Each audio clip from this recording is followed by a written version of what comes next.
সরকার এখন যে চলছে আমার সার্কাস সরকার মনে হয়। অন্য সার্কাসের যেমন জোকার হয়, এক একজন জোকার অভিনেতা অভিনেত্রী এই দলের মানে মন্ত্রী এবং সদস্য।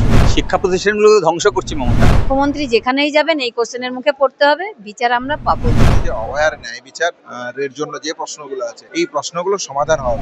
দেখুন, সিবিআই অলরেডি চার্জশিট ফাইল করে বলেছে যে গণধর্ষণ নয়, ধর্ষণ, এবং সেই চার্জশিটের উপর বেস করেই একজনের সাজাও হয়েছে। এখন সিবিআই আজকে জানিয়েছে তারা একজনের ডিএনএ প্রোফাইলিং করেছেন, সেখানে একজনের মেলের ডিএনএ পাওয়া গেছে। এখন আমরা ইতিমধ্যে জেনেছি যে আরো একজন ফিমেলের ডিএনএ ওর মধ্যে মিক্স আপ হয়েছে। তাহলে ডিএনএ এই যে সিমেন্টটাকে তারা প্রিজার্ভ করেছিল, কিভাবে প্রিজার্ভ করেছিল, তাহলে সেই প্রিজার্ভেশনে গলতি ছিল কিনা, এইসব অনেক প্রশ্ন উঠে আসে। যেখানে এভিডেন্স ট্যাম্পারিং এর গল্প আসছে, সেখানে শুধুমাত্র এই এভিডেন্স উপর ভিত্তি করে কনক্লুশন ড্র করা আমার মনে হয় সঠিক সিদ্ধান্ত নয়। উনি হচ্ছে মেইন আমাদের প্রথম থেকে যে বক্তব্যটা ছিল খুন, সেটা আজকে সিবিআই স্বীকার করেছে এবং আমরা বলেছি যে বৃহত্তর ষড়যন্ত্র আছে এবং সেটাই সিবিআই আজকে মানে পরোক্ষে স্বীকার করে নিয়েছে আদালতের সামনে। সেই জন্যই আমাদের একটা আশা জেগেছে যে বিচার আমরা পাবো এবং লড়াই করে বিচার ছিনিয়ে আনতে। রাজ্য সরকার যে ভূমিকা আজকে পালন করেছে কোর্টের মধ্যে, রাজ্য সরকারের যিনি অ্যাডভোকেট ছিলেন, সেটা সত্যিকারের আমাদের একটু আশ্চর্য লেগেছে। উনি বলছেন যে ফার্দার ইনভেস্টিগেশন হতে পারে, কিন্তু ফার্দার ইনভেস্টিগেশন কি দেওয়া সম্ভব জজের পক্ষে? ওনারা কি বলতে চাইছেন রাজ্য সরকারের কাছে আমার এটাই কোশ্চেন, যে ওনারা কি বিচার দিতে চাইছেন না বিচার দেবেন না, সেটা ওটা পরিষ্কার করে বুঝিয়ে দিন আমাদের। রাজ্যকে জানাতে হবে তারা বিচার চায়। যদি বিচার চায় তাহলে তার তদন্তে আপত্তি কেন করছে?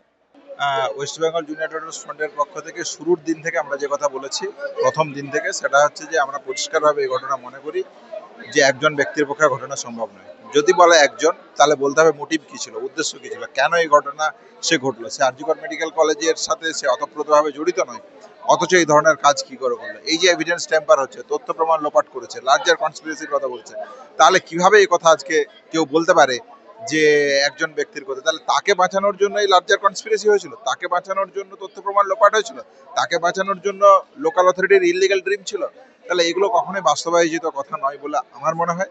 অবশ্যই আইনের যে লড়াই চলছে, সে আইনের লড়াই চলবে।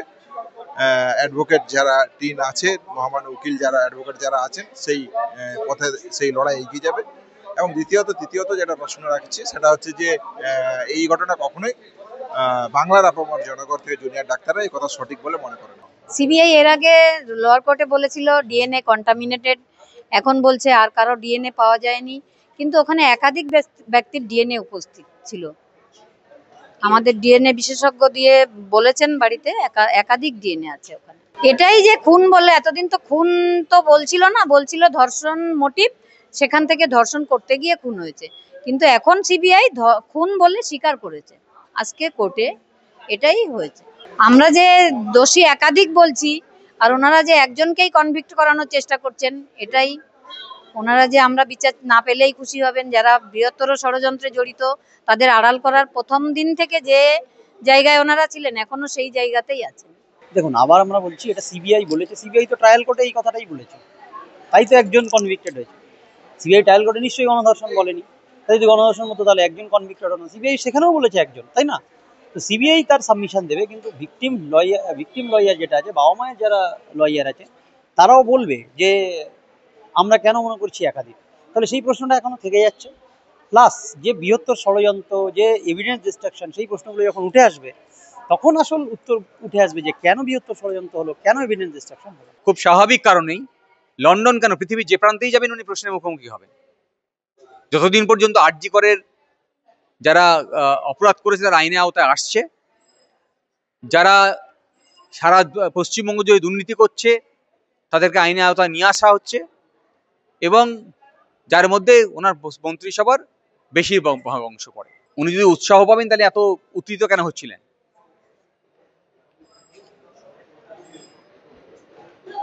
যদি উনি উৎসাহ পাচ্ছিলেন তাহলে এত উত্তেজিত কেন হচ্ছিলেন?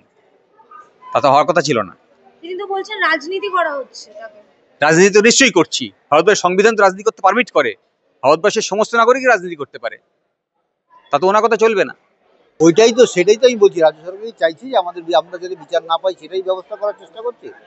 এটাই আমাদের সবচেয়ে বড় প্রশ্ন রাজ্য সরকারের কাছে। হ্যাঁ, এটা তো হতেই হবে, উনি যেখানে যাবেন এরপর থেকে সেখানেই এই সমস্ত প্রশ্নের সম্মুখীন উনি হবেন। এটা আমরা ভালোই বুঝতে পারছি, কারণ সমস্ত লোক হাইকোর্টে মামলাটা চলে আসাতে আবার জেগে উঠেছে এবং এর প্রতিবাদ ওনাকে সহ্য করতেই হবে। উনি যতদিন না সঠিক বিচার আমাদের সহযোগিতা না করুন বিচারের জন্য। শিক্ষা প্রতিষ্ঠানগুলোকে ধ্বংস করছে মমতা। এবছর 17% মেয়ে, কম সংখ্যক মেয়ে উচ্চ মাধ্যমিক দিয়েছে।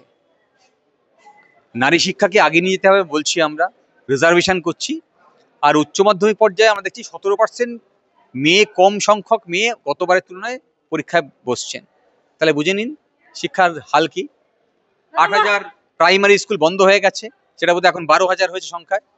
হ্যাঁ, আর এদিকে RSS এর স্কুল বাড়ছে। হ্যাঁ, তাহলে একদিকে মমতা মেয়েদের লেখাপড়া বন্ধ করছে, একদিকে সরকারি শিক্ষা বন্ধ করছে, RSS স্কুল বাড়ছে যাতে ধর্ম খেলা করা যায় আর দেশটাকে, রাজ্যটাকে উচ্ছন্নে তোলা যায়। পশ্চিমবঙ্গ সরকার এখন যে চলছে, আমি সার্কাস সরকার মনে করি।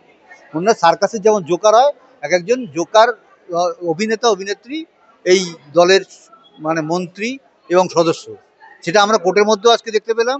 এবং মুখ্যমন্ত্রী কালকে ব্যবহার, যে আজ থেকে কত বছর আগে উনি কার কাছে মার খেয়েছিলেন সেই ছবি উনি লন্ডন আগের থেকেই নিয়ে প্রস্তুতি নিয়ে গেছিলেন, যে এই ছবি বের করে সবাই সহানুভূতি আমি জোগাড় করবো, কিন্তু সেটা করতে পারেননি। উনি বিক্ষোভের সামনে হতে বলেছে, এবং উনি যতই নাটক করুন না করো, ওনাকে ভবিষ্যতে এই সমস্ত সম্মুখীন হতেই হবে। না, উনি বলেছেন, মেইন যেটা বলেছেন যে কেন্দ্র সরকার তদন্ত করছে, সুতরাং আমার কোনো দায়িত্ব নেই।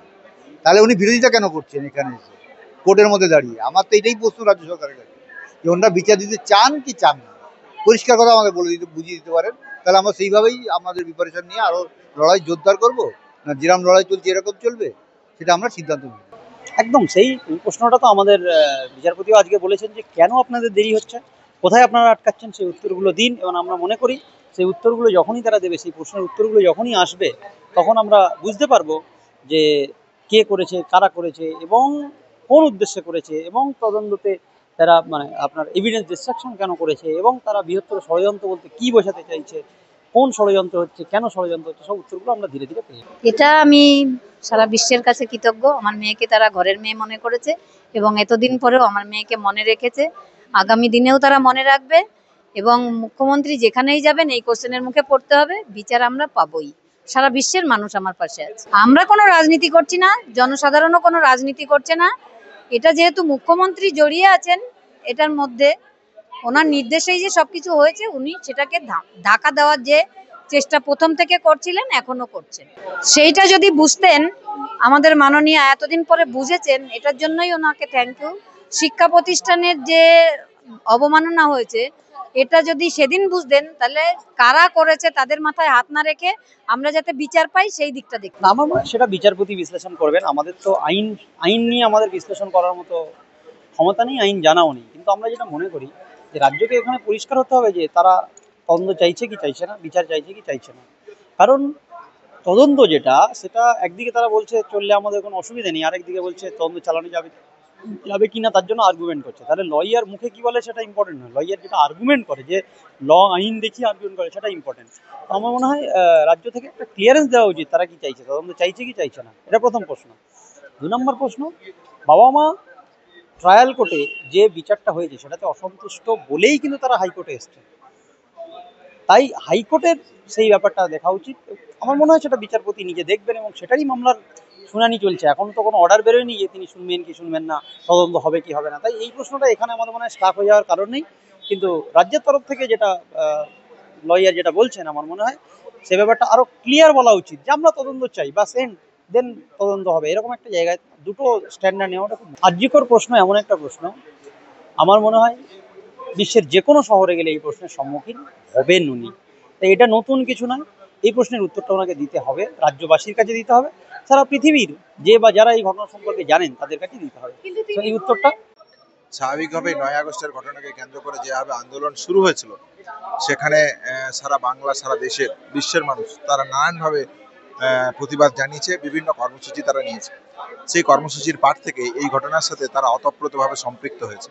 তাহলে এই সম্পৃক্ততার জায়গা থেকে যখন 7.5 মাসের পর দেখা যায় সঞ্জয়ের সাথে আর কারা এটার কোনো প্রত্যুত্তর পাওয়া যায় না। এভিডেন্স টেম্পার বা ইনভেস্টিগেশন হাসা হওয়ার যে প্রশ্ন আছে সেটা নিয়ে কোনো সুনির্দিষ্ট জবাব পাওয়া যায় না। 8 মাস অতিবাহিত হওয়ার যখন প্রশ্ন আছে তখন তো সাধারণ মানুষ কোশ্চেন চাইবেই, সাধারণ মানুষ উত্তর দিতে চাইবে। না, সে নিয়ে উৎসাহ বোধ করতেই পারেন, এতে আমার বিশেষ কিছু বলার নেই। কিন্তু আমি যেটা বলার যে এই ঘটনার সহমর্মিতা বা সংবেদনশীলতাকে সামনে রেখে তথ্য প্রমাণ লোপাট সহ যাবতীয় যা প্রশ্ন আছে, সঞ্জয়ের সাথে অভিযুক্ত কারা, তালা থানার ওসির যে ভূমিকা, এই যে যাবতীয় যে জায়গাগুলো, এগুলোকে সামনে আসা উচিত। দাদা, আমার একেবারে শেষ প্রশ্ন। মুখ্যমন্ত্রী বললেন যে এটা নিয়ে নাকি রাজনীতি করা হচ্ছে লন্ডনে।